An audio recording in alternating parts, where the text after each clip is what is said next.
This is LBC from Global, leading Britain's conversation with Nick Abbott. So, hello.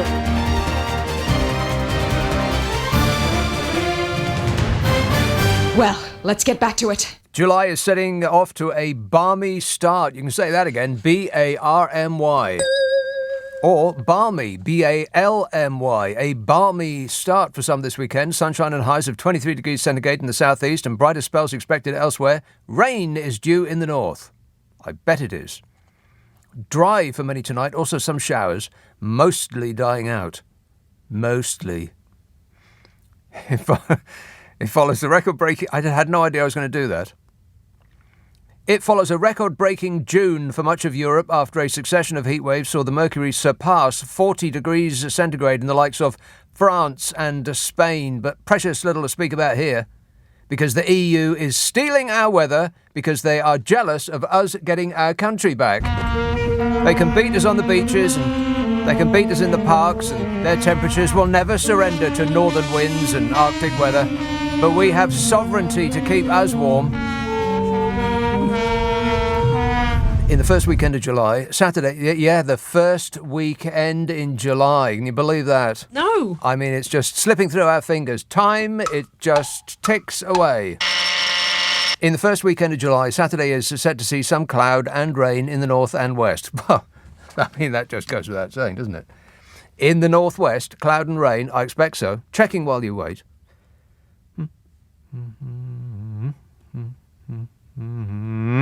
Aha! Huh.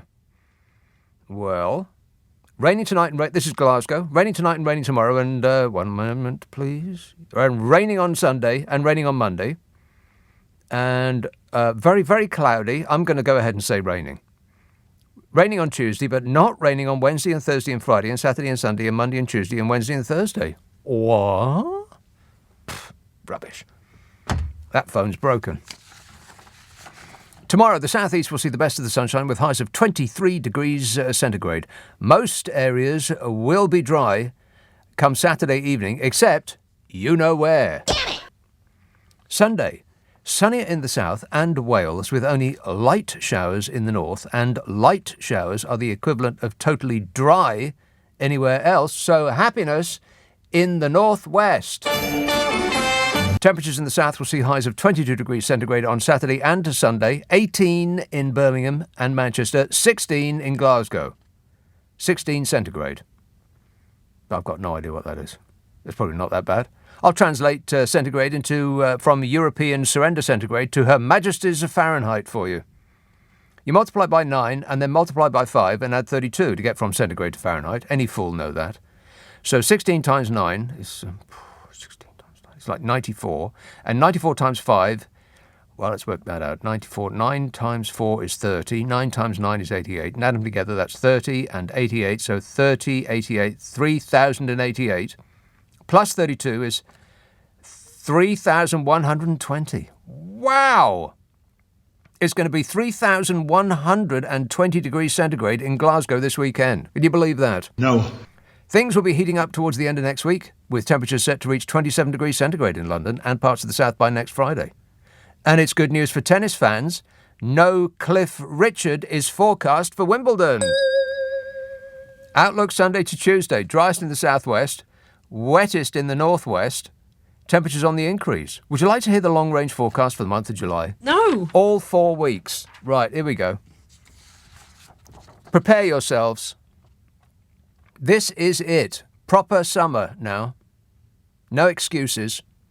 First 2 weeks of July. No kidding around now. Proper summer. It better start arriving now or we're stuffed. Bringing generally dry and settled, especially in the southern and eastern regions over the first couple of weeks in July. Light winds, it will be warm or even very warm at the start. Meanwhile, the north and the northwest will experience cloudier, light rain with heavier outbreaks, temperatures near average. That's the first half of July. Second half of July, settled conditions in the south, settled weather to the north, but even there, you might get settled, dry and fine weather, temperatures near or above average initially and may become widely warm. Temperatures near or above average initially and may become widely warm? We'll take it. Bell texts, thanks to the Tory party, my list for the A to Z of 2022 is looking rather risque. Yeah, there's going to be a lot of editing. Going to have to dump a lot. I've got G for groping, says Bell, P for porn, the tractor kind, and S for sleaze. Disgusting, she says. It is out of control. I wonder why. Yeah. Wait a minute. Who are all these people taking their cue from? Huh? Think about it, Bodge. I'll call you BJ from now on. Do you mind? BJ was at war with the Tory party today over whether one of his most loyal MPs should be booted out for drunkenly groping men. Well, let's tick those allegations off, shall we? Boot him out for drunkenness, Bodge. Boot him out for groping.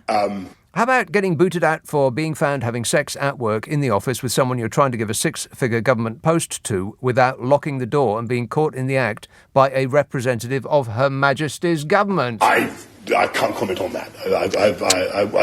The Prime Minister is trying to resist calls to remove the Conservative whip from Chris Groper after his sordid behaviour at a posh London members' club, if you please.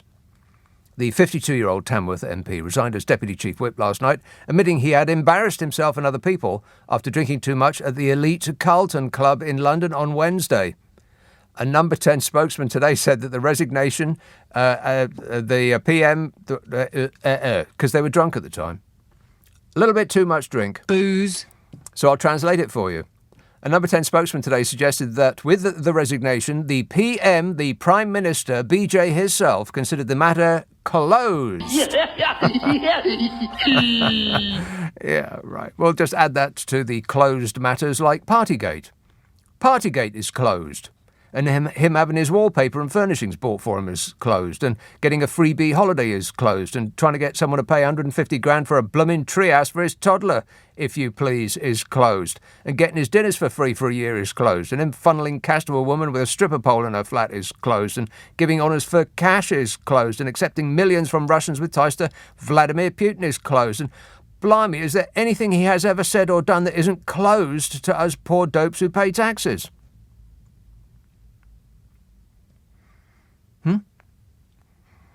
All closed. Nothing to see here. Now move along or he'll set Priti Patel on you.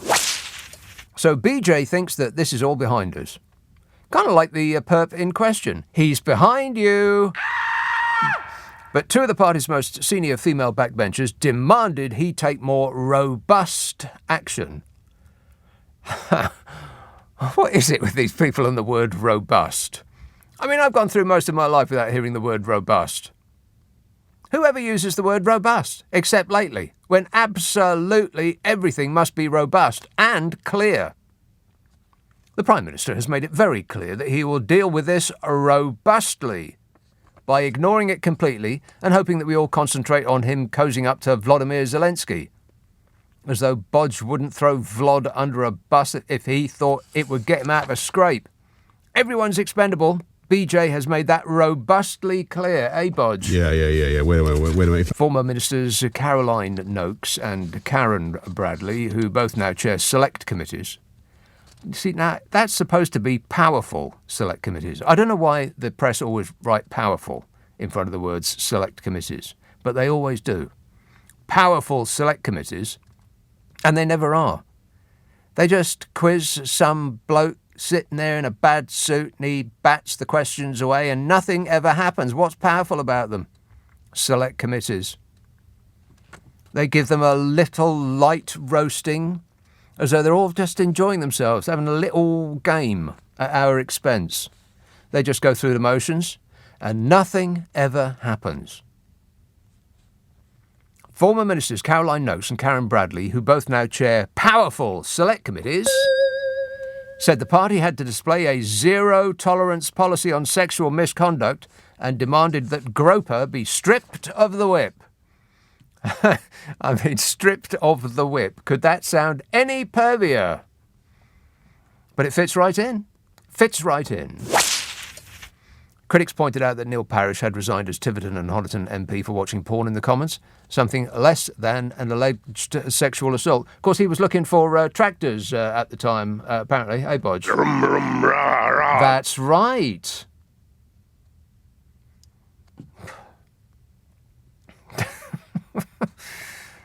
I mean, really, is this real life or am I hallucinating?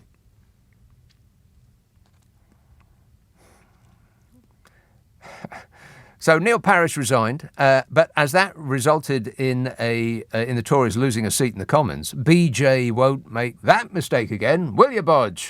No.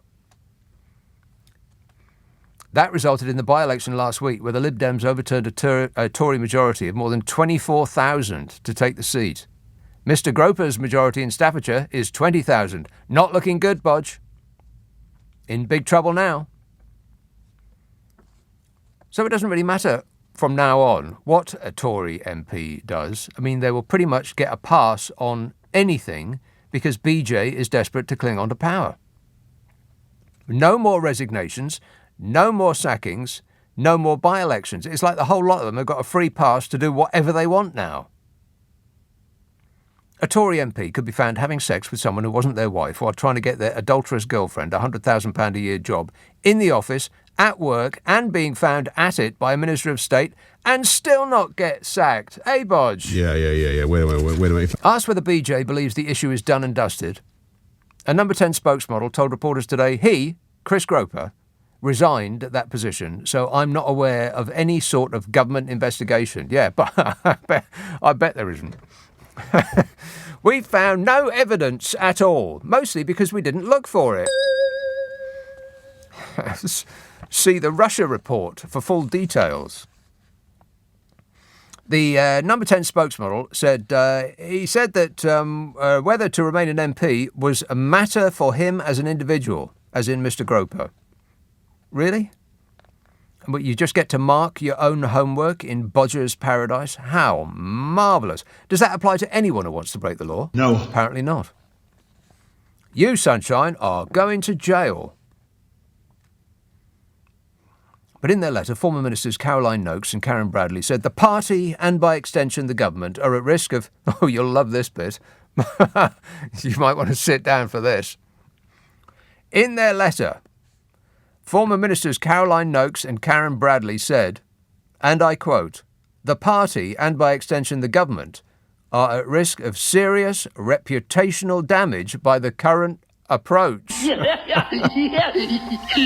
Serious reputational damage. I think that ships sailed and sunk, ladies.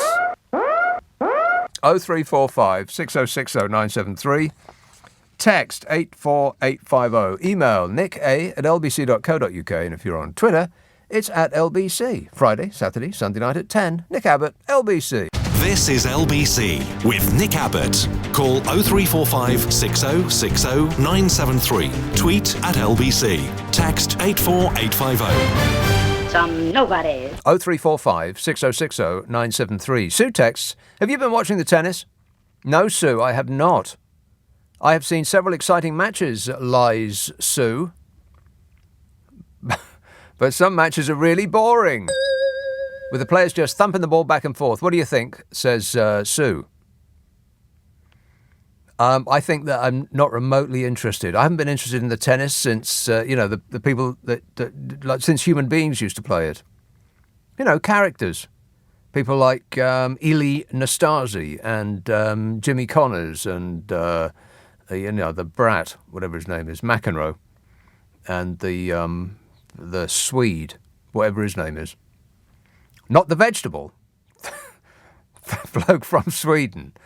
You know, that bloke from Sweden who he never said anything and his face never moved and he just is kind of like a robot. Affirmative. But they're all like robots now. Giant 7-foot freaks. Then they just serve the ball at 3,000 miles an hour, and the bloke on the other end of the court, you can't even see it, let alone hit it back. And it's an ace. And then they move to the other side of the court, and then the same blooming thing happens again, and then they move to the other side of the court, and the same blooming thing happens again, and they do it one more time, and then that's game, and that's it. Couldn't be more dull. And I'll tell you how dull it is the people who've got the posh seats, they're not even bothering to show up. They can't even be bothered to get out of the bar.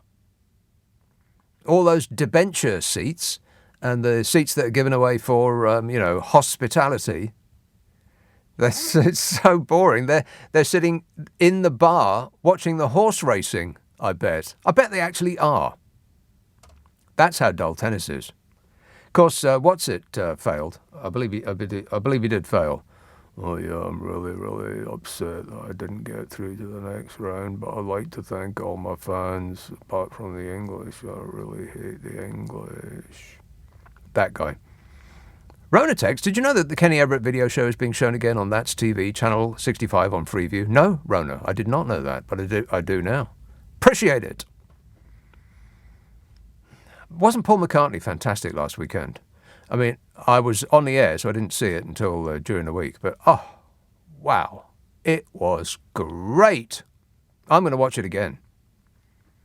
Spoiler alert. Warning, warning. Two big rockers joined him right at the end there, and it was, if there had been a roof on Glastonbury, it would have blown off. Paul McCartney was blooming excellent. I have a newfound interest and love for the Beatles, and it was through the Peter Jackson documentary, the Apple thing, the Get Back. It was like about 6 hours, or even more than that maybe, of just watching people in a studio just like come up with tunes. You'd think it would be really dull, but it was just brilliant. I'd never bought a Beatles album in my life. I mean, you know the songs and you can sing along and all, but I was never really that interested, but I am now. I used to think that they were overrated. No, incorrect. Correctly rated. But if you haven't seen that, it's available on the internet. It's on an internet near you. Have you seen the internet? Disgusting. Oh, blimey, they got tractors on there and everything. You wouldn't believe it. Eye-opening. But it's on there for about the next couple of weeks, maybe 3 weeks, something like that. You want to see it. If you haven't seen it yet, see it. And you can thank me like, no, wait. I've changed my mind. You can thank me now. Thank you. Angie says, Angie, have you caught up on your texts just so I know for consistency? I don't know what that means. I've caught up on your texts, but other than that, not much. How many have I got so far? Oh, blimey, three pages of closely typed text. I haven't even been on for half an hour yet. How do these people get my number? David says the Crime Minister was on German TV during the week saying he doesn't want to talk about Brexit anymore. Looking at the state of our latest economic figures, I'm not remotely surprised. Yeah, I bet he doesn't want to talk about Brexit. I bet he doesn't even want to say the B word out loud. It just gets worse and worse. We've got an entire human being, a Third Reich swizzle stick, whose whole purpose in life is to try and come up with a benefit of Brexit. Have you come up with anything yet, Smug? You're better informed than I am. I don't know anything. No, he doesn't know anything. He's been looking into it in great depth, and he can't come up with a single thing. Doesn't know anything. Bandit says, please don't forget us across the puddle, Northern Ireland. If you could specifically specify the Newry area forecast, it would be so appreciated. Big hugs, says Bandit. Well, I expect that it's going to be raining. I mean, isn't it always? Let's have Oldbury. Hello, Rangers. Hello, Nick. You okay? Yes, great, mate. Yeah, you know that film called Honey, I Blew Up the Kid? No. Anyway, it's the opposite version to Honey, I Shrunk the Kids. That's what Boris Johnson reminds me. He's a monster that's getting bigger and bigger. Right? Yeah, well, he is getting bigger and bigger. Did you see that clip of him getting out of his chauffeur-driven limousine and then pretending to jog into his hotel as though he'd just been, around and around the block 30 times?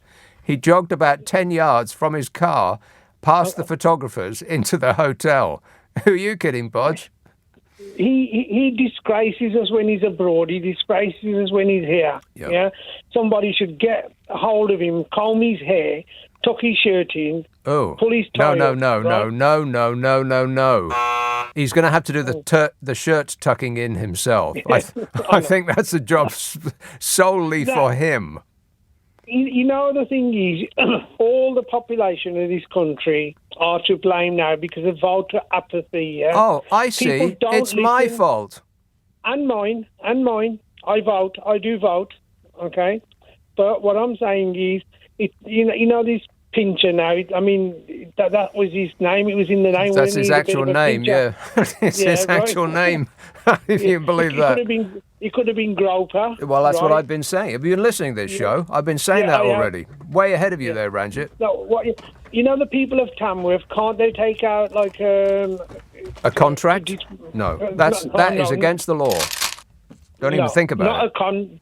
Well, if they had a vote of no confidence in him, right? Tamworth's just up the road from me. Yeah, I don't think that's how it works. But something needs to be done now because we are now an embarrassment all over the world, right?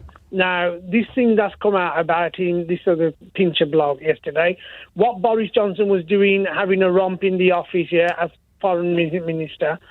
This is ridiculous now. Is that what the barometer of our country is now? Yes. What do we look like abroad? I think, like I said at the top of the show, it's like an X-rated carry-on film now. It is, but what are we going to do, Nick? You and a few others. All right. Well, leave it with me, Ranjit, and I'll have a full report on your desk first thing in the morning. All right, like it's my fault. It's got nothing to do with me. I didn't vote for him. Unfortunately, just enough people did to give him a stonking majority, with a minority of the votes, by the way. And as not 100% of those that could be bothered to go out and vote, as Ranjit has just alluded to, it was an even smaller minority. It wasn't 46% of the people. It's 46% of the people that could be bothered to show up. How can you get 100% of the power with a minority of the votes? That's not democracy. It's a pretend democracy. The Labour Party and the Lib Dems and the Greenies and the SNPists, they're all going to have to get their heads out of the sand and just get their act together. Otherwise, they're going to lose forever. Forever. And by they, I mean we. The majority of the people did not vote for the Conservative Party. The Conservative Party have been in power for about 2/3 of the time since the Second World War, almost always on a minority of the votes. And they get 100% of the power. The system is totally, utterly and completely broken in this country, and we shouldn't be putting up with it anymore. And I believe that the people actually aren't. The people have given up waiting for their leaders to actually do something about it and have swerved around them and thought, well, you know what, forget you. Forget you, Keir Starmer. And whoever is that bloke who runs the Lib Dems, and Caroline out of the Greenies. Groovy. Forget you lot. We're going to do it. We'll do it ourselves. Just leave it to us, the people.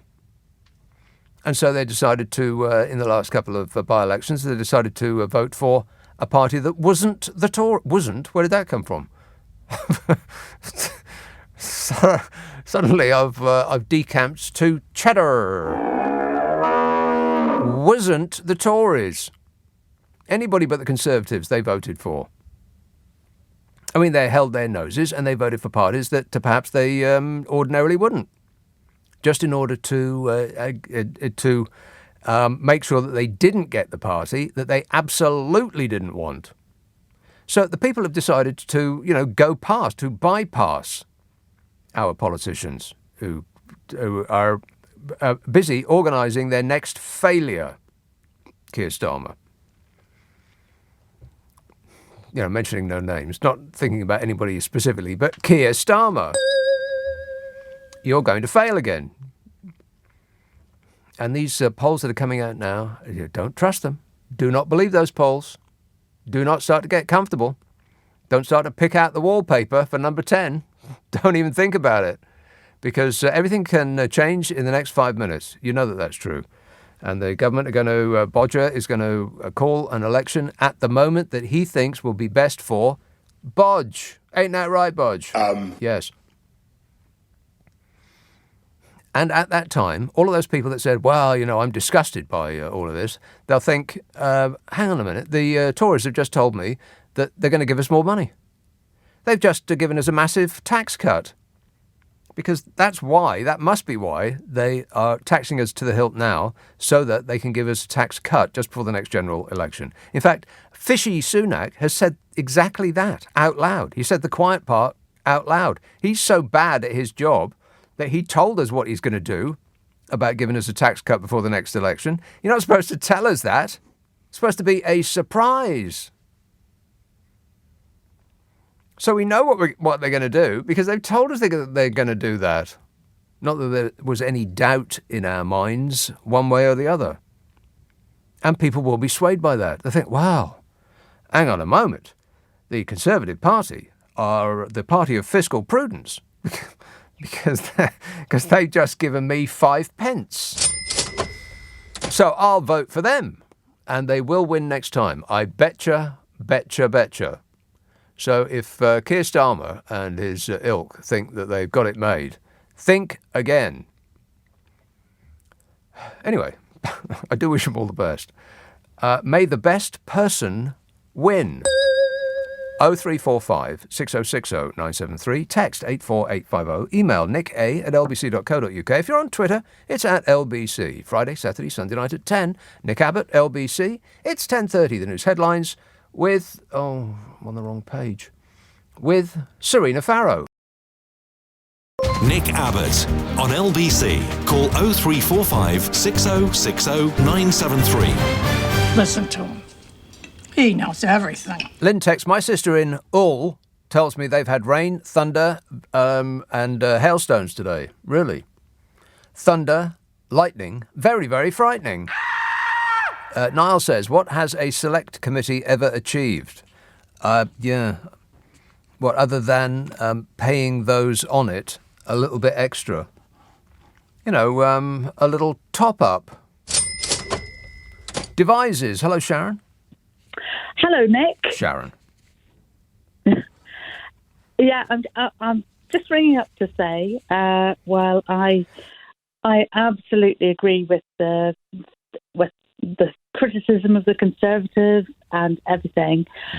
I'd just like to say I just don't think all is lost with regard to the opposition, because things are moving very quickly in this country, but it's only 10 days, well, less, not 8 days, since both of the opposition parties won massive by-election victories against the Conservatives. Well, that is one way of looking at it. I look at it that they didn't win, the Conservatives lost. But I think that's the point. I think that is the point, because you made a really good point earlier by saying that sort of most of the country didn't vote for the Conservatives, and they're certainly not thinking of voting for the Conservatives now. And I think going into the next election, whenever that is, let it be soon, people are going to be looking at the alternatives in front of them in a different way, because the main point is going to be, how do we get rid of the Conservatives? And I feel personally, as somebody who's always, I've never voted Conservative, I've never liked them, but I've never seen anything like this in my life, or ever thought I would. Nobody's ever seen anything like this before. Yeah. Wait a minute. No, we really haven't. Apart from, perhaps, you could say that we did see a little bit over in America. I can be more presidential than anybody. We saw a little bit of it there, eh? I'm president. Yeah, a little bit of it. Yeah, no, nobody can believe it, Donnie. We're still stunned. Absolutely. Bigly, yeah. Bigly, yeah. Yeah, but I kind of doubt it. All of those, the by-elections were just like a violent reaction against what's happening right now. But wait a month, and things will have changed. The other things will have happened. We'll be distracted by other things, and people will be. The things that will happen will be bad things. There'll be other rubbish things. Look at today. Even since the by-elections, you wouldn't have thought there were more holes for them to fall into, but round every corner there's another one. Yeah. See, I think that people will be persuaded by money, and the Conservatives will keep taxing us up to the point of the general election, and then they'll come back with a massive tax cut saying, because of our munificent leadership, look at how we have handled the economy. Now we are able to give you some of this money back. Or well, they won't put it like that. We'll gift you a cash present, rather forgetting that it's actually our money. A massive bribe. And people will think, people will, well, this is Yeah. exactly what's going to happen. People will think, hey, you know what? That they've just given me money. Oh, okay then. Yeah, and after all, he's only doing his best, isn't he? That's what I heard, yeah. About 1,000 times. Leave him alone. He's doing his best. Yeah. Yeah. All right. Thanks a lot, Sharon. Well, thanks a lot, Nick. Cheers, my dear. 0345 6060 973. Dan says, I think the real question is, why didn't Keir Starmer do something about the groper? What's Keir Starmer got to do with it? Got to do with it. Colchester. Hello, Judy. Judy. Hello, Nick. I was so glad that you mentioned the Paul McCartney at Glastonbury because I haven't heard much of a mention of it. I, like you, I just thought it was absolutely wonderful, and it had me, much to the dog's look on her face when she saw me get up and do it, but I was dancing about in my room by myself. I was swaying my arms to Hey Jude, because that's another one of my songs, because I do get called Jude. Judy, yeah. Yeah, and I mean, he had wonderful musicians as well. It was the whole thing, wasn't it? The three chaps on brass instruments. Yeah, I got very emotional. I actually did. I mean, I didn't. Tears weren't dripping down my face, but I did get, a little bit choked. Yeah, I did. I mean, and when I don't know a lot about Bruce Springsteen, but when he said that was one of his surprises, I nearly fell off the settee. So did I. I thought he was joking. Like, I really did. I thought he was kidding, because Bruce Springsteen, really? I know. And then there he was. It was just something, like you, I recorded it. It's just something that you want to put in a box and bring out now and again, because, he's an icon. I'm lucky enough to be of an age where I, was a very young teenager when the Beatles came on the scene, and there he is at 80 years old. I wonder if that's the last, because he said that it was the end of a big tour. So I wonder if that's actually the last show he'll do. Oh, do you think? Don't you think it's in his blood? I think, to perform, because he obviously enjoys it. He didn't appear to get very hot or anything like that, did he, or worn out? No, not really. No, I mean, people were talking about how his voice isn't as it used to be. Of course it isn't. He's 80 years old, but he was still hitting the notes. I mean, it wasn't like he was out of tune. It was just a bit scratchy. And on some of the quieter songs, I think that sort of scratchiness, the sort of not feeble is not quite the right word, but sort of the vulnerability. Exactly right. Yes, the vulnerability of his voice just really worked on some of those soft songs. Oh, it did. Blackbird and I mean, I'm so pleased that you've mentioned it tonight, because I'm glad that we can share that between us, because it was, to quote the days when the Beatles were out, it was fab. It was fab. Yes. All right. Thanks a lot, Judy. I think, I've been watching. I went to Glastonbury from 1982 was the first year I went, and it was a completely different event entirely. In 1982, you could drive into the field that the pyramid stage sat in and park your car there and put your tent next to your car in that field. That's how small it was. But it was just fantastic. I can't remember who was playing then. I think I've got absolutely no idea, really. But then I went for about 10 years. I missed a year or so there, but I went for about 10 years over the course of about 12 or 13. And I've been watching it on TV ever since they put it on TV. And I reckon it's the best headliner ever. It seems ridiculous to even think that, to say it out loud, but because he is, like I said, he's 80 years old. And, rockers aren't supposed to be 80 years old, because it's supposed to be a young thing, right? But the Stones were playing at the same weekend. I think they're playing this weekend as well at Hyde Park, aren't they?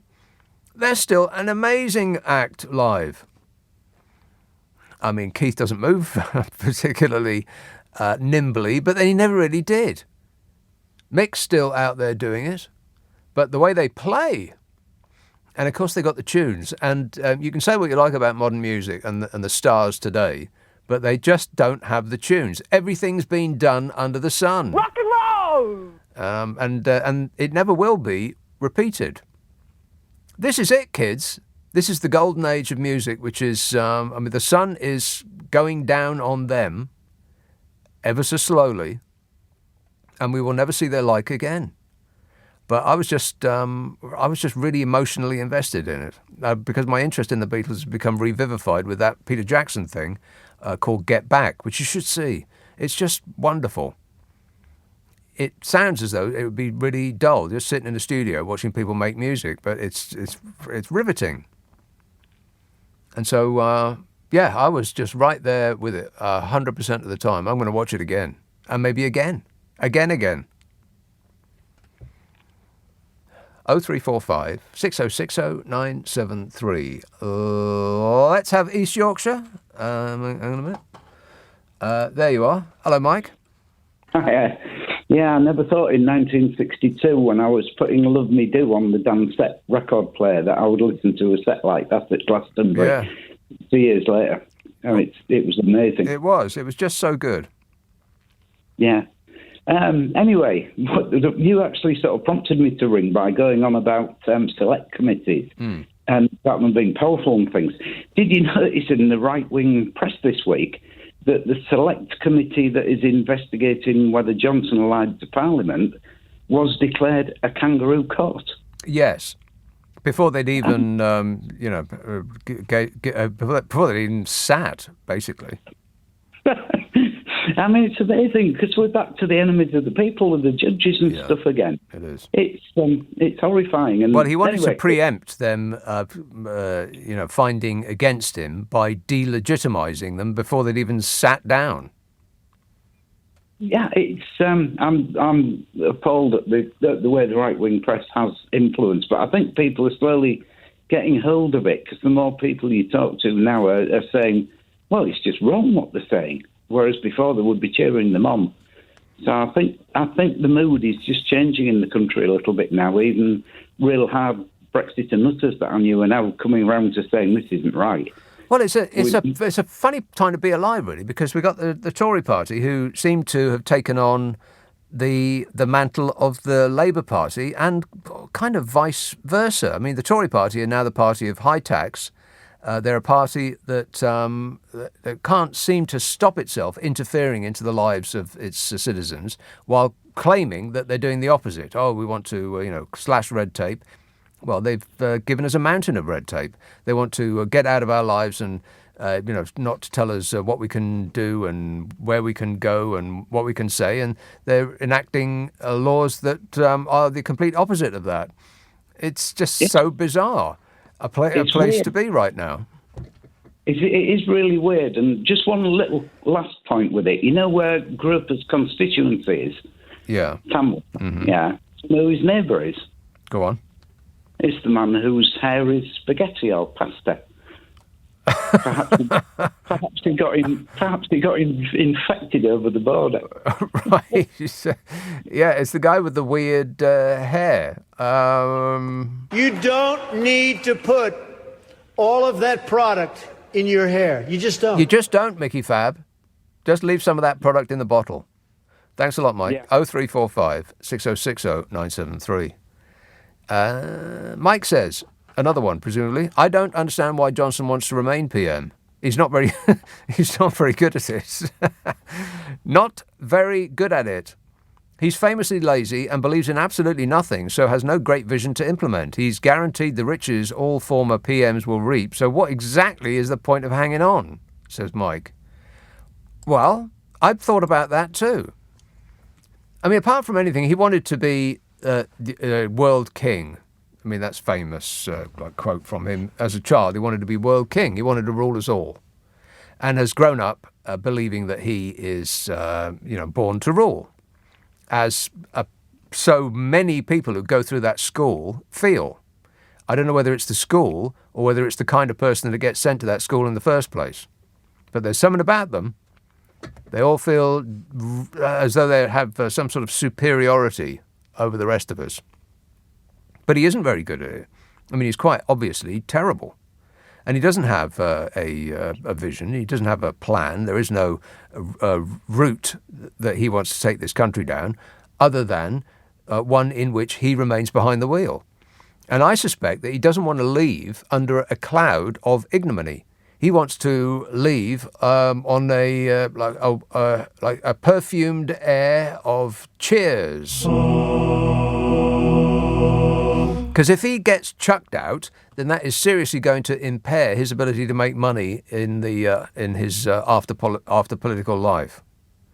Because there will be far fewer people who will want to throw millions and billions of pounds at him if he gets thrown out as a loser. But if he goes as a winner, someone who bestrides the world stage, who saved Ukraine, it'll probably be that. That's the way it's going to be painted. Then his ability to earn money will be it'll be endless. The world will want to bury him up to his eyeballs in cash. So that is my belief as to why he wants to cling on desperately for just as long as it takes for us to change our opinion of him. Maybe we could just kid on that we have changed our opinion of him and he'll just leave. We love you, Bodge. Can you think about leaving sometime soon? He'll consider it. 0345 6060 973. Friday, Saturday, Sunday night at 10. Nick Abbot, LBC. Leading Britain's conversation. LBC with Nick Abbott. This is absolute tosh. Thanks, Nige. You're the best. Colour coats. Brian. Hi, Nick. If Bodger gets back in, I'm moving to Scotland, I promise you. I'm not staying down here. I know I'm not going to stay here and suffer another Conservative government. You'll be like, that's it. I'm leaving. But I'd rather be in the hands of Nicola Sturgeon and Boris anyway, anytime. Yeah. I mean, but I tell you the other thing as well. Maybe we could persuade Johnson to become president of Ukraine. He's very popular over there, isn't he? Yeah. How do you like that idea, Bodge? Bye-bye. See you later. If he doesn't make it here, we could always say, look, the Ukrainians need you, Bodge, so he can go run for president. I think he's popular in Ukraine because they don't know him very well. Absolutely, yeah. But with regards to you were talking about music there, the Rolling Stones, I call them the Rolling Bones. They're on the tour now. One of them must be in their 80s as well, are they? No, I think they're late 70s, but still doing it. Late 70s. There's no doubt about it. They could blow most other bands off the stage. Absolutely. One of my favourite bands is the Future Heads. I don't know if you've heard them before. I have not. Oh, they're fantastic. Look them up. Future Heads. The Future Heads. Well, I've heard of them now. Rock and roll! Thanks a lot, Brian. 0345 6060 973. I may have mentioned this already. Stop me if I've mentioned this already. Boring! But I did listen to, and it became one of my favourite live albums of all time. It's a Stones live album. It's a legendary gig that they played in the 1970s at a place in Toronto called the Macambo. There was only about a couple of hundred people there at the time. They were in Toronto for these gigs, and Keith got arrested for having something that he shouldn't order. Want to score some pot? I think it was much worse than that. Just say no thank you, Keith. I mean, good manners don't cost nothing, do they? Be polite!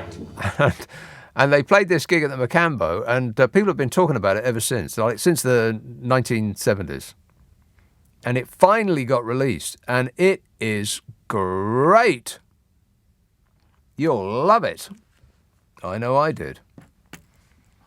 Let's have Nottingham. Hello, Richard. How you going, Naughty Nick? How's it going, mate? Good, thanks. Now, I've got two questions for you, kid. The first one, if you're going to do a film of Boris Johnson's life, what actor, alive or dead, would you choose to play him? Now, I'm going to throw Sid James in the ring. No, I would say, well, on that, oh God, what's the word? On that level, Hattie Jakes is actually the correct answer. Hattie Jakes. And the other one, what do Keir Starmer and John Major both have in common? Go on. They both enjoy a good curry. Right. Okay. Don't forget the drink. Booze. Thanks a lot, Richard. 0345 6060 973. Joe texts, not Joe texts. Joe texts. Documentary this week called The Queen and Her Prime Ministers stated that nothing is ever leaked from the weekly meetings between Her Madge and the PM. John Major got away with it by waiting until he left office. Blair let a cat out of the bag at a dinner attended by Her Madge. Bodge didn't even get outside Buckingham Palace when he let slip a comment between the two. Well, I found that a bit suspicious. I mean, what is it that they are chit-chatting about that is so secret? I mean, people don't understand that the Queen can actually overrule laws or laws that are about to go on the statute books, and she can have them changed to her precise specifications. I mean, if they're going to impact her financially, then she can just strike them out. People don't realise that. People just think that she wears a funny hat and waves. But it's not that at all. She can actually change the law of this land to suit herself. Can you do that? No. No. So what are they talking about that's so blooming secret, by the way? We, the public, who pay for them both, don't forget, I think we should be able to find out. It should be written down and released on a weekly basis. Why is it so secret? Suspicious. Kendall. Sharon. Hi. Sharon. Is that Nicholas Nickleby? Is that Sharon? It is, actually. Oh. It's the A to Z at Christmas. This is why I've rung you. You should do a one-off special of Boris Johnson. An A to Z of Bodger. A to Z of Bodger, because I'm sure that with everybody's participation, it would be the greatest Christmas gift to the nation. Right. On Jesus' birthday. On Jesus' birthday, we look and we take Lazarus to the gallows. So when we open up our little present or a little book, we can actually have every single of Johnson. Right. The A to Z of Boris Johnson. Well, we've already got a B and a J. We know that. Or a B anyway. Okay, let me think about that, Sharon, if that is indeed your name. 0345 6060 973. Nick texts, sorry to use you as a middleman, a fat gooseberry, but... Oi!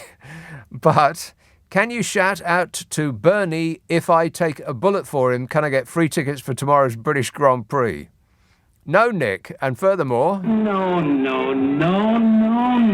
I don't know what's happening with Bernie Ecclestone. Maybe the suntan lotion has seeped into his brain. But there's something going wrong there. Something going a little bit wrong there, it seems. Why would you want tickets to go and see the British Grand Prix, by the way? Around and around and around they go, and nothing ever happens. Boring! I mean, why does anybody watch that sport? And it's not even a sport. Seems like the car's doing all the work to me.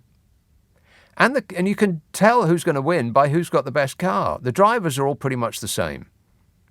I mean, you could barely put a Rizzler paper between them. And I know that that's true because when Top Gear, in its old incarnation, with when it was funny, Top Gear used to have the occasional F1 driver come and take their car around the track, and they were all within about a second of each other, so they're all the same. It's the car. They could skip the race entirely, just have a team of qualified engineers check the cars over, and then just award the prize to whoever's built the best car. Save everyone a lot of time and money, and you can thank me later. 0345 6060 973, text 84850, email nick@lbc.co.uk. If you're on Twitter, it's @LBC. This is LBC from Global, leading Britain's conversation with Nick Abbott. Everything is going extremely well.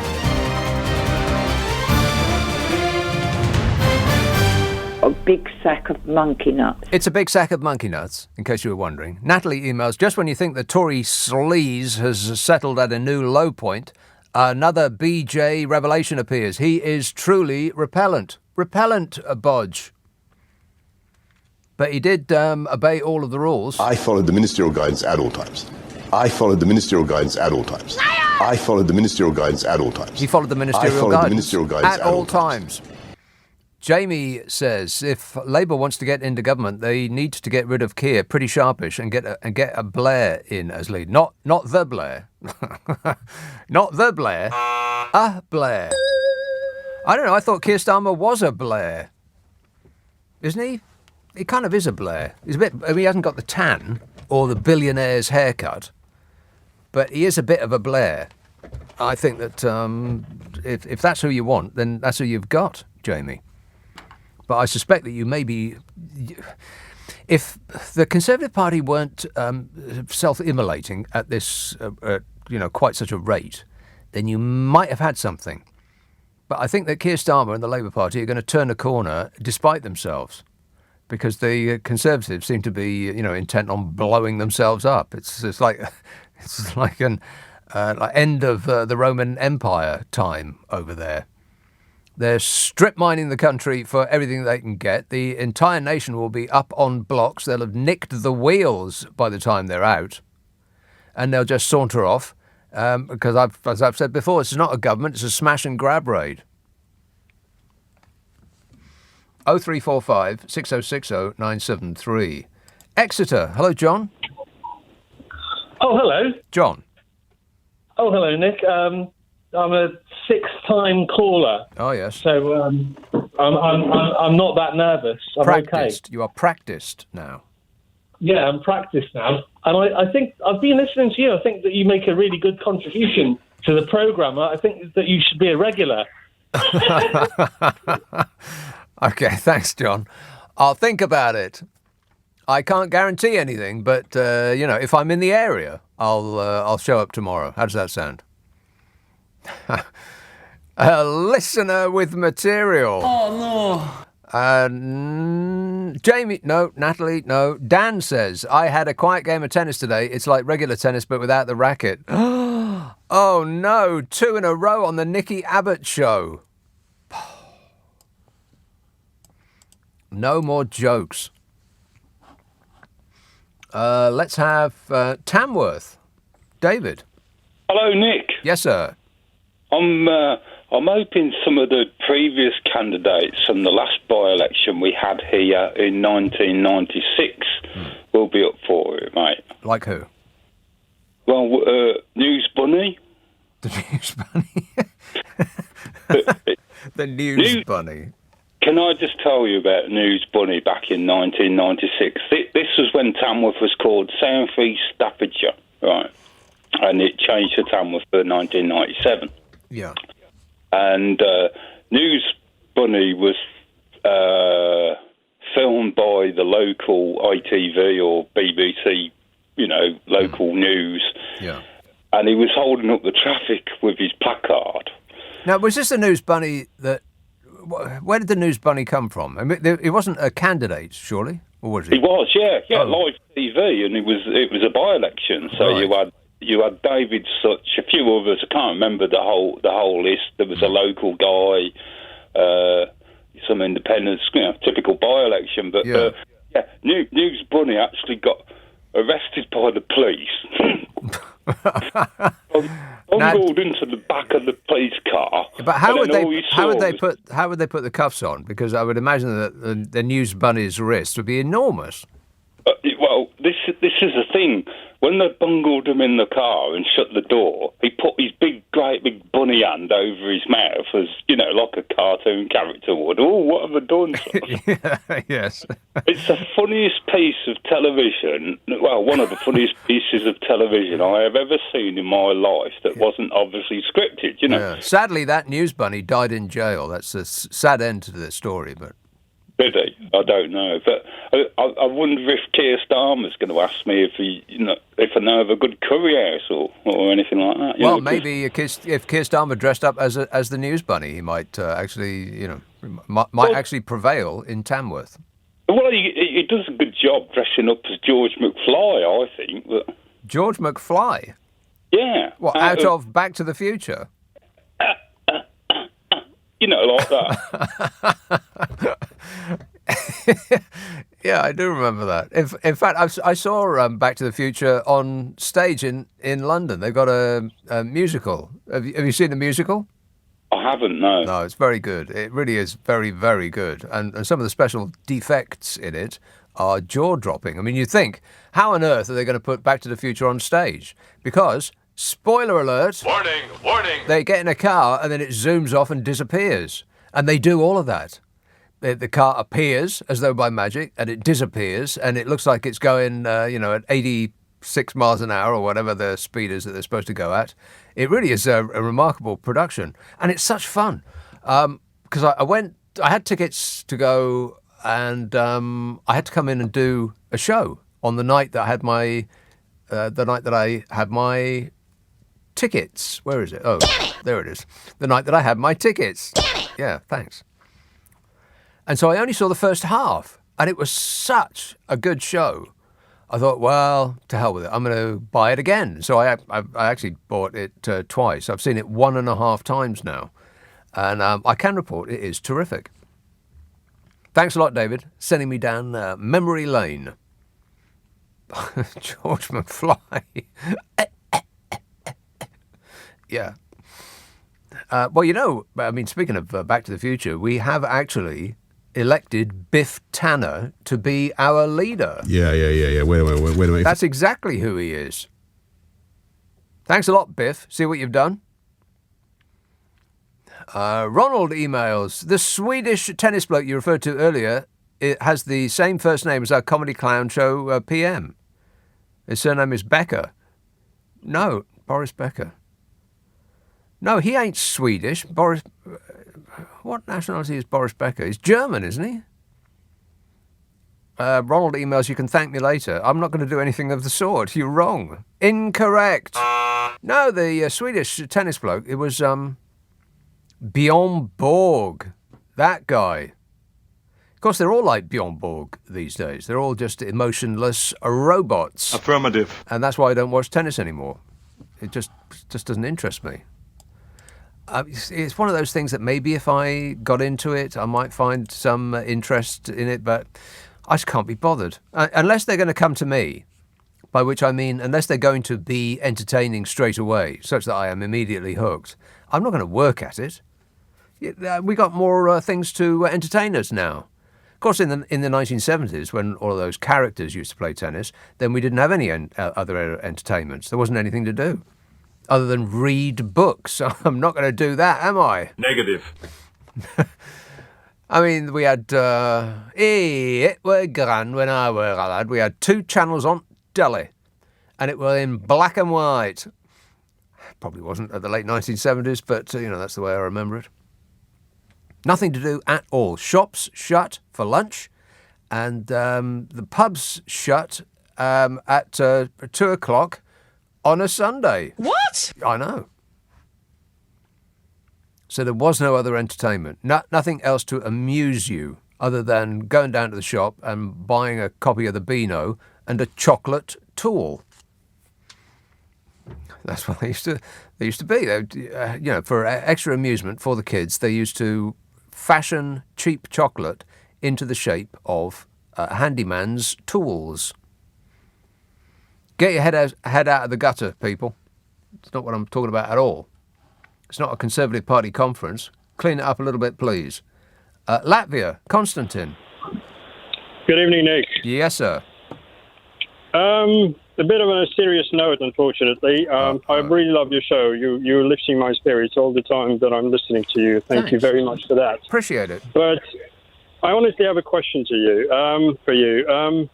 What's going on all around the world? We have every single head of the government an imbecile or maybe an ugly businessman. That's the best case scenario. where is it all going? We don't have diplomacy. Which It's all countries? gone. Which countries are you talking about? Because I don't see that all over the world. I see most countries being run in a fairly orderly fashion. I mean, there are some. Oh, really? Yeah, there are some standouts. Yeah. Wait a minute. Like here, for instance. Yes. But Germany seems to be muddling along. The Scandinavian countries seem to be doing all right for themselves. Australia's just elected a government that might be okay, I suppose. I mean, Canada, well, we've got the whole Canadian thing.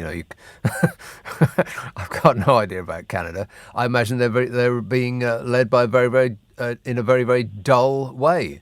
So which countries did you have in mind there, Konstantin? Well, unfortunately, the country where the stiff upper lip used to be a traditional thing, but no longer. Yeah. So, in my view, it's either clowns whom we elect just to have fun. It seems to me we're not thinking anymore. We're just electing who will entertain us. We're just electing entertainers. Yeah. We stop thinking critically about whether these people will actually do something for us, and we commit the same mistake all over again. Well, and honestly, countries you've mentioned, Scandinavia, yes, right. This is a separate world, just 4 countries. Yeah, it is like a separate. They're almost like different countries, Scandinavia. But do you remember what happened when Sweden said, guys, with your COVID stuff, can you please leave us alone? And the statistics showed nothing actually changed. Whether it was Sweden with no lockdowns, no strict rules, whether it was Great Britain, whatever. But, at the end, finally, they were criticized and they had to turn back. That's what the world is doing to the most sane ones among us. Well, Sweden was an outlier during the first COVID crisis. We may be heading into another one because the numbers are through the roof. Apparently, it's not over, people. It's still there. And Sweden did decide to go their own way. And I was talking about Sweden a lot during the course of the last couple of years and saying that, maybe we should be doing this. And I got shouted down by, armchair virology experts who said that, Sweden is going to pay for it in the end. And they didn't really. I mean, they had a worse result than Denmark, say, or Holland. But then, the people in Sweden had a better time during those 2 years than the citizens of Denmark and Holland. So, you have to count that as well. It's not just all about the death numbers. We seem to have done worst on every measure. I wonder why that is. Here we go. Okay. I can't think. That was exactly my question. Yeah. That was exactly what I wanted to know. All right. Thanks a lot, Konstantin. Another satisfied customer. I think it all started in the United States of America. Bing bong. That guy. People all over the world, leaders of the world, thought, you know what, I don't need to know anything anymore. Why am I trying so hard? All I've got to do is constantly spray lies all over the place.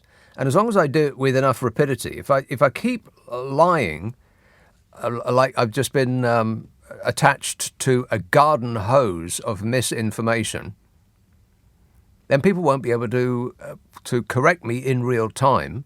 And by the time they get around to telling me that I'm wrong, I will have told another 50 lies, so their heads will start to spin. And here we are. He sort of gave a new template for other leaders to follow for what it is to be the person who's running a country. You don't have to even pretend to be a nice person. Donald Trump is not a nice person. In fact, it might actually solidify your base support if you're not a nice person. And that's also how we got to where we are today. I mean, there are some members of this regime who positively revel in their reputation for not being nice people. 0345 6060 973. Text 84850. Email nick@lbc.co.uk. If you're on Twitter, it's @LBC. Friday, Saturday, Sunday night at 10. Nick Abbott, LBC. This is LBC with Nick Abbott. Call 0345 6060 973. Tweet @LBC. Text 84850. Please hold the line. I'm trying to connect you. Yes, desperately trying to connect. Let's see. Ealing. Hello, John. Hi. John. How are you doing? Good, thanks. Do you know, a while ago you mentioned that you were trying to work out Boris Johnson's dressing regime, and it was like he must fall into a skip and then go through a clothing shop. Yeah. But I'm starting to realise that that you weren't far off, because I think he spends most of his life in a skip on an abandoned sofa with Kerry checking his temperature. Right. Is that the same guy that I had earlier on? Are you the same bloke that I had earlier on? Checking his temperature, eh? How's she doing that, by the way? I think that he covers himself in glue and then runs through the wardrobe. That's how he gets dressed in the morning. For speed. Ain't that right, Bodge? Yeah. Wait a minute. Certainly is, yeah. All right, thanks a lot, John, for, whatever that was. Another John presumably emails, you said you were converting Celsius temperature to the Queen's Fahrenheit. You are right, as Daniel Fahrenheit, who standardised the temperature scale, was born of German extraction, and the Queen...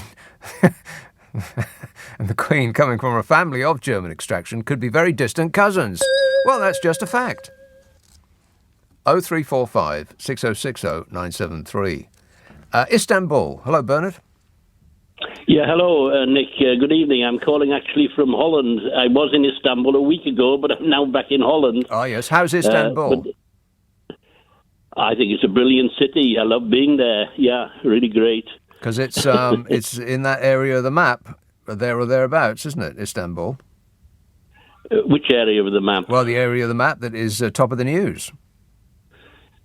That I don't know. I mean, I was intending to phone you a little bit about one thing they've got in Istanbul, which is called the dolmuş, which are sort of taxis, but they're minibuses, which are all over the place and for cheap amounts, and they carry maybe 15, 16, 17, 18 people, and they'd be brilliant in London. Well, it sounds like a bus. But it's a small minibus, but that's not really why I phoned. I phoned about something much more heavy, to be honest, if I may. Go on then. A couple of weeks ago, you had a gentleman phone in who talked about the characterization of Johnson and of his government as fascist.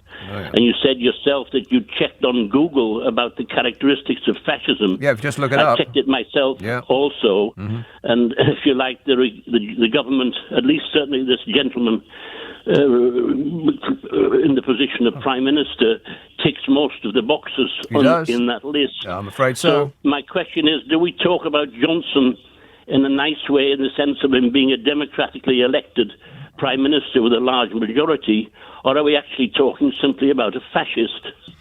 Well, see, I don't think he actually is, but I think he might have just sort of collapsed into going along the road of where fascism ends. I don't think he really cares that much about anything other than his own self-advancement. And if that does entail taking on some of the the early warning signs of fascism, then so be it. I'm sure that he isn't actually thinking in those terms. He just wants what's right for himself at any one time. Well, that is, in a way, it seems to me, peculiar fascist, right. That peculiar thought about himself. I mean, it would make a difference, you see, because if you're talking about this clown, this joker, this man who gets all the attention, and against a background of relative, shall I say, peaceful and, in a way, progressive democratic situation, that's one thing. But if you're talking about, in a way, a sort of a missile that's launched itself with total fascist intent, then you're talking about something else in the context of a country which has a parliamentary system. Well, you kind of lost me in the middle there, but just leave it with me, Bernard, and I'll try to make sense of it. Thanks a lot, mate. In the United States, the Holocaust Memorial, the early warning signs of fascism, and this goes around the internet quite a lot, you may be familiar with this, early warning signs of fascism. Shall we go through them and tick them off? Powerful and continuing nationalism. Oh boy, have we ever had that over the last 6 years. We can stand alone against the world. Sovereignty. It's what the people want. Britain. So that's a big tick. disdain for human rights. Well, what have we just had? We've had angular, tetchy humanoid Dominic Deckchair Raab telling us that he is not interested in human rights and wanting to rip up the Human Rights Act. My name's Dominic Raab, and I'm a Tory. I don't support the Human Rights Act, and I don't believe in economic and social rights. My name's Dominic Raab, and I'm a Tory. Yeah, I believed it the first time. Doesn't believe in human rights.